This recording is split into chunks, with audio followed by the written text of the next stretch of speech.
Welcome back to the Harbor Online Community YouTube channel. I am John, joined today by Dawn. We're two of the pastors of Harbor, and we are working our way through the book of Acts during our Thursday night gatherings. And at our recent meeting, we talked about a really important episode, Peter and this vision. Dawn led the content that night. So Dawn, can you give us a little recap of what we looked at Harbor? Yeah. First of all, I started off doing a little just discussion about how we treat these kind of spectacular stories because um, I think we're used to hearing like healing stories from Jesus, but Acts is also full of these, striking people dead or healing people on the spot. And so we talked about what it means for something to be important, even if it's not factual, even if we don't take it literally, doesn't mean it's not something we value and it's not something important, or trying to teach us something. And as we've been learning, teach us about community and the importance of coming together. And that's what this vision of Peter's was really about, because Peter had been ministering primarily to the community in Jerusalem. And he's out somewhere, he's up on a roof, and he's led into prayer. And um, in this prayer, he has a vision of God dropping what looks like a bed sheet full of animals. And God says to Peter, sit down and eat. And Peter's like, I can't eat this. Like, these are unclean. And they do this three times, which might sound familiar to those of us who know the life of Peter. And but finally, God says, "What I have said is clean is not for you to call profane." The next thing that happens to him, he's out of this vision, and there's a knock on the door, and it's messengers from a centurion named Cornelius, a Roman centurion, like Gentile, representative of empire as you can get, saying, I felt the call of the Holy Spirit and I want to be baptized. And so what Peter sees in this vision is God is not only calling me to the community in Jerusalem, but to the Gentiles, to the Romans, to everyone, to bring them in, not just to bring them into us, but God is saying to Peter, it's for you, like God is saying to Peter, like, it's for you to join the animals. It's for you to enter into their community, and to come together and be one.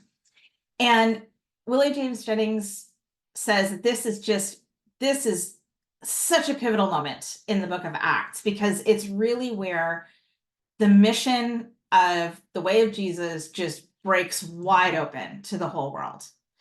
And becomes just something so much wider, and but not just about like bring all the people in, but about who we are called to love and who we are called to be in community with. And so I ended this with some thoughts from queer theology, because this is a big passage in queer thought, especially, God saying, if I'm saying something is clean, it's not up to you to call it profane. And what many of us who are queer would say is like, God has blessed us in our sexuality. God has blessed us in our gender identification, in our gender transitions. Like, we are blessed. It is not up to you to tell God that I am not blessed. So it's become a real passage of liberation in that moment, and was one that taught me or it's becoming affirming, and also like just in accepting my own sexual orientation has made a big difference in how I understand that God sees me. Oh, that's so cool. Thanks for sharing that, Don. The recap and your personal journey with this passage as well. A lot of what I remember talked about in our discussion room, and also just as I reflected on this verse, I love the idea of not just is something declared to be clean that was thought to be unclean, but then there is this movement and this joining, as Willie Jennings would say, where Yes. Peter is told to like touch it and eat it. It's like as Mm. intimate as you could get. So and I think about when you think about queer liberation, and it's not just like straight people now declaring like you are not an abomination after all. You know what I mean? Like it's an actual intimate relational, we're going to eat together, we're going to touch each other. It's like a joining together of people and people. So yeah, I really appreciate that passage, and I loved our discussion at our harbor meeting. Same.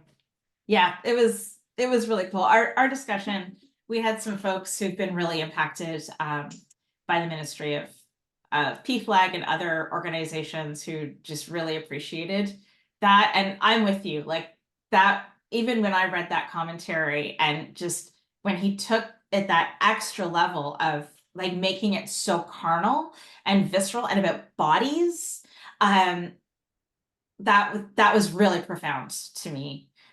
Just about making this not just about how do we show hospitality, but actual embodied community.